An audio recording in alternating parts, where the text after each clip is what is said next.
Manouya. Aujourd'hui, je reçois Patrice Guirao qui vient nous apporter le dernier bébé, un bébé un peu sanglant, oui, un peu moins joli que d'autres bébés.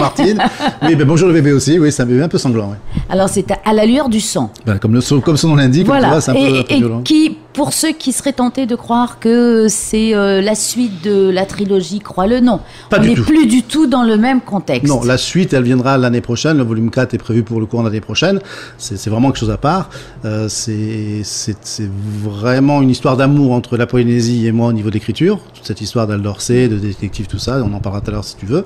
Mais là, ce roman-là, La lueur du sang, qui est un thriller sombre et dur qui se passe aux États-Unis, n'a plus rien à voir du tout avec cette relation. Alors, est-ce que ça faisait longtemps que tu le portais, que tu avais envie d'écrire quelque chose de plus dur? Parce que c'est rude.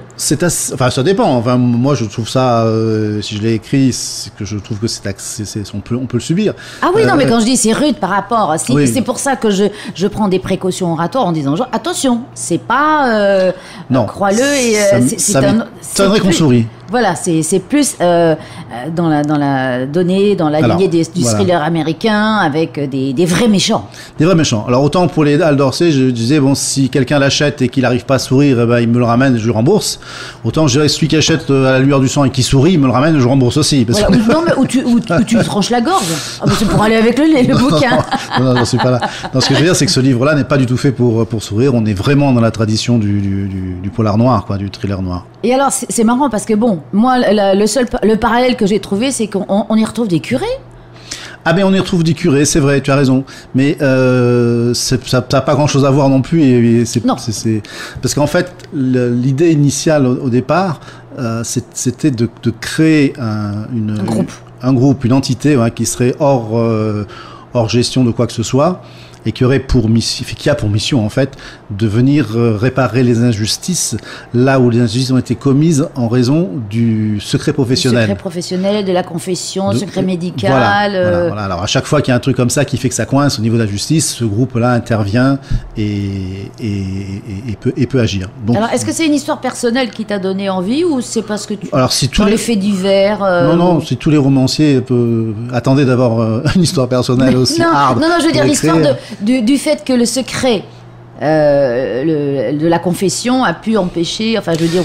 Non, c'est pas une histoire personnelle, c'est qu'en fait on constate bien souvent, par exemple, même pour nous ici, prenons l'exemple de la Polynésie, qu'en fait le secret d'État fait que pendant 50 ans, on met sous scellé des éléments qui sont dramatiques et qu'on ne donne pas au public sous prétexte que c'est quand même le secret d'État. Donc secret d'État qui crée des choses qui sont quand même souvent pas très jolies, que ce soit chez nous, que ce soit même aux États-Unis, qui s'est fait dans les années 50 au niveau des essais avec le LSD et compagnie. On se dit quand même, ça a certainement un poids et un sens dans la justice aussi, tous ces secrets professionnels qui font que des vérités sont tues, sont cachées, ne sont pas mises à disposition. Mais qui fait que, par exemple, il y a des psychopathes qui sont en liberté, alors qu'il y a peut-être des médecins ou des curés qui ont reçu en confession et qui auraient pu parler. Par exemple, oui, absolument. Oui, parce que bon, tu traites. Je ne dévoile pas tout là. En fait, en même temps, c'est un des thèmes du roman, sauf que c'est pas la trame même du roman. C'est ce groupe-là auquel va se. Non, la trame, c'est en fait comment finalement va se constituer ce groupe qu'il appelle les veilleurs. Qui vont, je suppose qu'il va y avoir une suite une fois que ça s'est constitué. C'est très gentil d'y penser parce que il pourrait y avoir une suite. Je ne sais pas si je ferai une suite. En tout cas, dans l'idée aussi initiale, c'est de mettre en place ce qu'on appelle une bible en télévision ou au cinéma, c'est-à-dire les éléments fondateurs d'une série potentielle. Voilà, c'est la genèse c'est la genèse d'une série. Voilà, c'est ce que je me suis dit. Parce qu'on a envie de les retrouver, les personnages. Alors tant mieux, j'espère bien. Mais là, ça les touche, dans ce roman-là, ils sont touchés directement. En tout cas, le père Peretti, qui est le meneur de ce groupe-là, est touché directement dans sa chair et dans sa vie par ce qui se produit dans le roman. Et dans ce roman-là, ce que j'essaie de montrer, c'est que toute action du passé peut avoir des répercussions énorme dans le futur sur des gens qui ne sont au départ pas concernés par cet acte-là. C'est le principe la théorie du chaos, quoi, le papillon qui bouge d'un côté et il y a une tornade de l'autre côté. Donc ce qui s'est passé quelques décennies auparavant dans une fratrie à l'autre bout du monde, en Italie, une fratrie, voilà, les gens, la famille explose, chacun va vivre son côté, et au bout du compte, à terme, au bout d'un certain nombre d'années, finalement tout ce qui s'est inscrit et écrit à ce moment-là trouve des conséquences qui sont à ce moment-là dramatique 40 ans après, et c'est tous ces petits personnages là que je suis dans le roman, et j'aime bien aller dans le fond du personnage, même s'il n'a pas un rôle très important. J'aime bien lui donner vie, lui donner chair, parce on voit quand même la patte du scénariste, hein. Ah, c'est gentil. Parce que il y a aussi les personnages, ils existent. Ils sont pas simplement là, tiens, si je la mettais là, non. Non, ils ont une vie. Voilà, et on voit, et c'est pour ça que je me suis dit, bon, alors maintenant, le groupe est constitué, je l'attends au tournant, Patrice, je vais lui demander.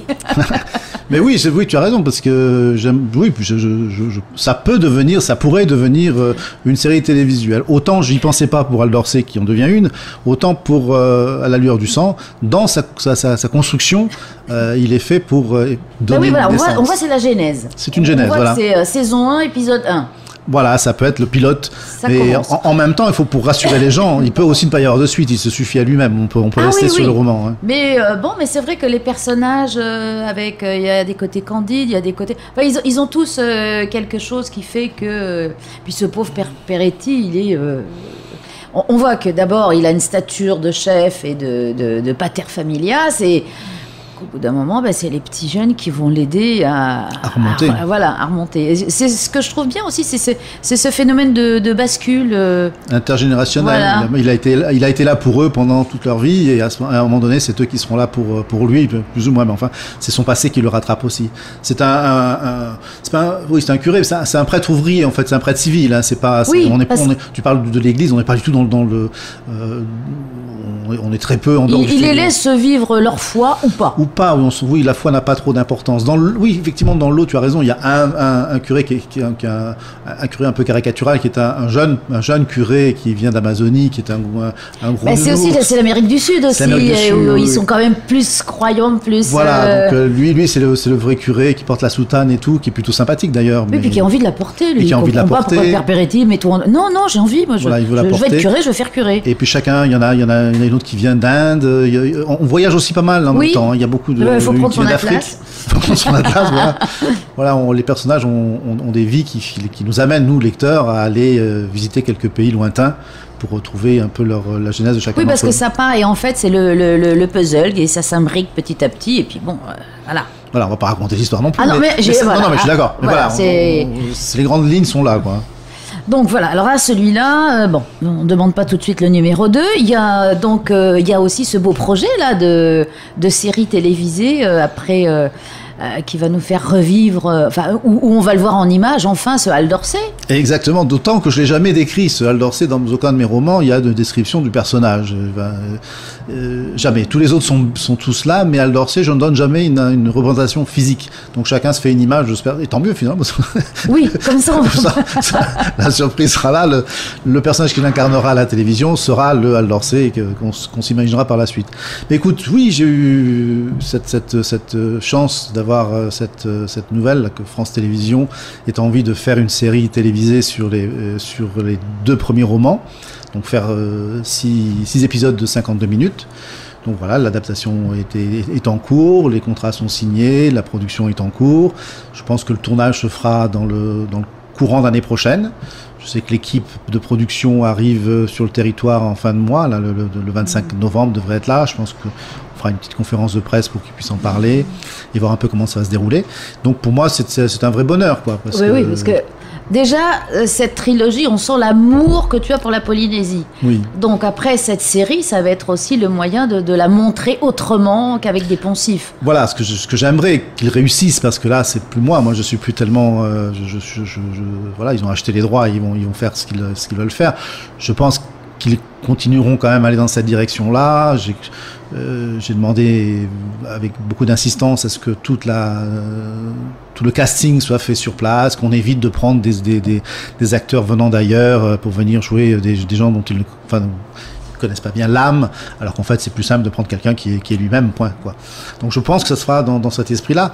Et après, je sais pas ce que ça va donner non plus à l'image, parce que il y a toujours, ça varie, ça change, mais quoi qu'il en soit, que c'est bien que ce soit, voilà. Je sais pas, ça sera certainement pas une grande production américaine, ce sera d'un truc comme on fait en France, quoi, hein.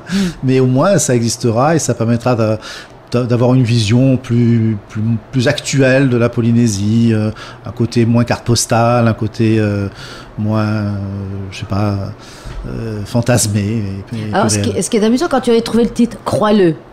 Est-ce que tu y croyais? Ah oui, donc voilà. Alors là, là, j'étais un peu filou parce que dès le départ, je savais que ce que je voulais faire, sans savoir si j'y arriverais, mais je pensais pas du tout à ce que ce soit une série télé. Je voulais en faire 5 et que les titres mis bout à bout fassent une phrase que l'on pouvait tourner dans tous les sens. Donc j'ai les 2 titres des suivants aussi. Et en fait, c'est un peu vos beaux yeux marquises d'amour, mourir me font. Mourir d'amour, vos beaux yeux marquises me font. Voilà. Bref, donc ça, on peut la tourner comme on veut. Et là, les titres de mes romans, ce sera un peu la même chose. Voilà. Eh bien, écoute, Patrice Guirao, je te remercie encore infiniment d'avoir venu nous présenter ce nouveau roman À la lueur du sang, qu'on va trouver aussi au Salon du Livre. Au Salon, oui. Et puis, pour tout ce que tu nous promets, nous en Polynésie, donc avec ces belles séries. Merci, Patrice. Merci à toi. À bientôt.